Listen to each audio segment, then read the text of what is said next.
कुरुक्षेत्र में एक छात्रा को अगवा करने की कोशिश का मामला सामने आया है। बाइक सवार एक युवक ने इस वारदात को अंजाम दिया जो आए दिन छात्रा से छेड़छाड़ करता था। हालांकि किसी तरह से छात्रा ने बाइक से छलांग लगाकर अपनी जान बचाकर पुलिस को शिकायत की।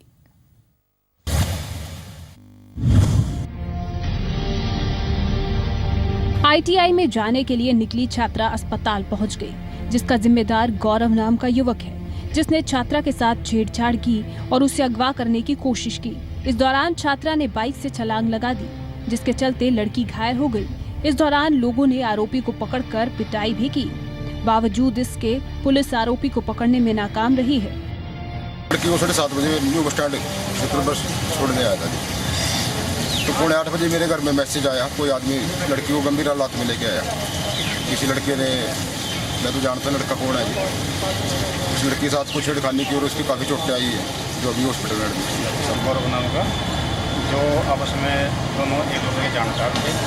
और ये लड़का गौरव है, नए बस स्टैंड के पास वो जबरदस्ती मोटरसाइकिल बैठा हुआ था और छेड़ करने की बात भी करी है लड़के ने उसके साथ।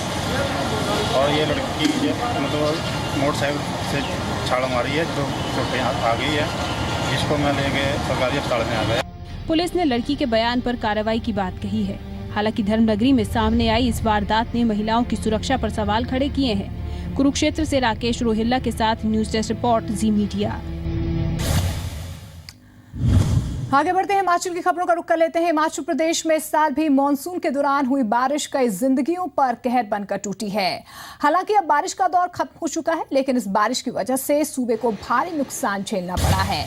मानसून के दौरान बादल फटने की घटनाओं में कई लोगों को अपनी जान गंवानी पड़ी है, तो 136 मवेशी भी मारे गए हैं।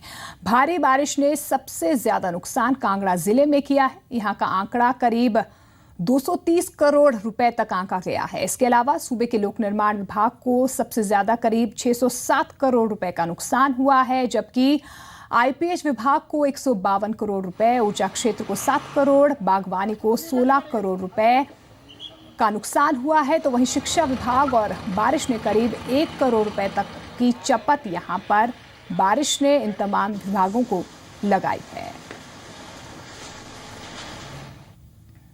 बारिश से अभी तक जो रिपोर्ट आई है, लगभग 837 करोड़ रुपए का नुकसान हुआ है और नुकसान की रिपोर्टें डेली आ रही है। और अब हम कोशिश करेंगे, वैसे मेमोरेंडम भी हम तब बनाते हैं जब 2-2.5 करोड़ का नुकसान हो, लेकिन फिर भी अब एक मेमोरेंडम बना करके गृह मंत्रालय को भारत सरकार के भेजेंगे। तो मानसून ने एक तरफ तो हिमाचल में कहर बरपाया है, तो वहीं राजधानी शिमला पानी के लिए हाहाकार कर रही है। हिमाचल की राजधानी शिमला में पानी की किल्लत पर जमकर सियासत हो रही है। बीजेपी ने नगर निगम को कटघरे में खड़ा किया है, तो उधर नगर निगम का कहना है कि अश्वनी खड्ड से पानी की सप्लाई सही होने पर ही समस्या से निजात मिल पाएगी।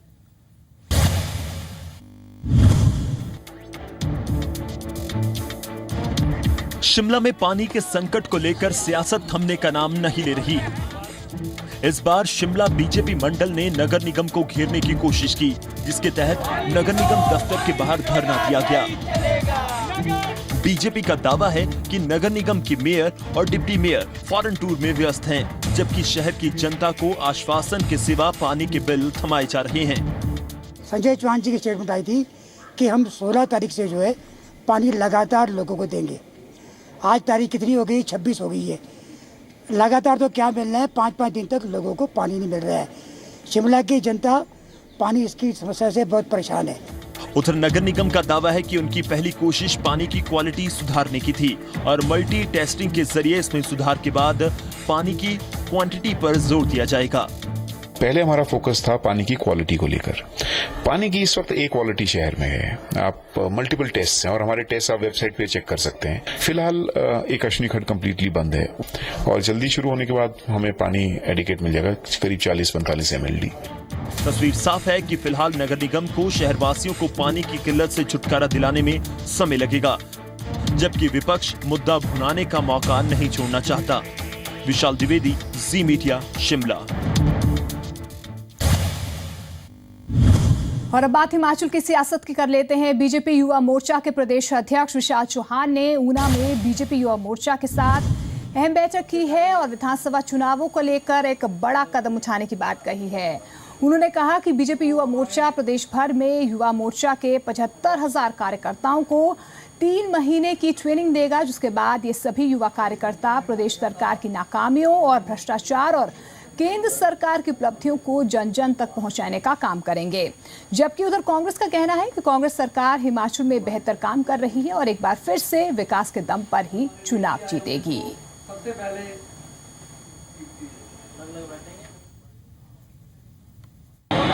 ऐसे लगभग 75,000 कार्यकर्ताओं को युवा मोर्चा अपने पार्टी के वैचारिक रूप से मजबूत करने के लिए उनको ट्रेनिंग देगा, उनके ट्रेनिंग कैंप लगाएगा, उन्हें पर्सनैलिटी डेवलपमेंट के लिए, लीडरशिप की डेवलपमेंट के लिए उनके लिए कैंप लगाएगा। केंद्र सरकार की जो जनहितैषी योजनाएं हैं, उन योजनाओं को जनता को लाभ मिले उसकी जानकारी लोगों को दी जाएगी। प्रदेश सरकार के जो भ्रष्टाचार के मुद्दे हैं उनकी जानकारी उन कार्यकर्ताओं को दी जाएगी। प्रदेश सरकार जिस ढंग से यहाँ प्रदेश में काम कर रही है, पिछले 4 साल से तो भारतीय जनता पार्टी को कोई मुद्दा नहीं मिला। अब क्योंकि ये नई नियुक्तियाँ हुई हैं और जो नए अध्यक्ष बनते हैं तो उनमें नया नया जोश तो होता ही है। उस जोश में जो कहते हैं क्या वो कभी परिपूर्ण होता है? मैं ये समझता हूँ कि कांग्रेस पार्टी ने जो जनहितैषी नीतियाँ यहाँ प्रदेश में लागू की हैं, माननीय मुख्यमंत्री वीरभद्र सिंह के नेतृत्व में जो सरकार यहाँ प्रदेश में चल रही है, उसमें हर संभव प्रयास ये किया गया है कि कोई भी तबका हमारे से समाज का छूट न जाए, जहाँ पे विकास की मोहर न लगे। अब बिहार विधानसभा भी विधानसभा प्रणाली को अपने राज्य की विधानसभा में लागू करेगी। हिमाचल विधानसभा को देश की पहली विधानसभा प्रणाली लागू करने का गौरव हासिल हुआ है। इस बेहद खास और आधुनिक प्रणाली के तहत जहां हर साल विधानसभा सचिवालय करीब 15 करोड़ रुपए की बचत करता है, तो वहीं इससे समय और कागजों की बचत भी होती है। यही वजह है कि 12 राज्यों के बाद अब बिहार विधानसभा का एक प्रतिनिधिमंडल विधानसभा को अपनी विधानसभा में लागू करवाने की इच्छा के साथ इसका जायजा लेने यहां पर पहुंचा, जिसके बाद प्रतिनिधिमंडल ने इस प्रणाली की एक साथ कई फायदों को देखते हुए बिहार विधानसभा में जल्द इसे लागू करने का दावा किया है। अपना रिपोर्ट देंगे विधानसभा को और ये रिपोर्ट वहाँ हम लोग के स्पीकर साहब उसका अध्ययन करेंगे और अध्ययन के बाद ये विधानसभा के पटल पर रखा जाएगा और निश्चित तौर पे हम लोग को भरोसा है कि ये हमारे यहाँ भी लागू होगा। तब कि पेपर के बोझ से विधानसभा को और उनके सदस्यों को निजात मिलेगी और ये बहुत बड़ी उपलब्धि होगी।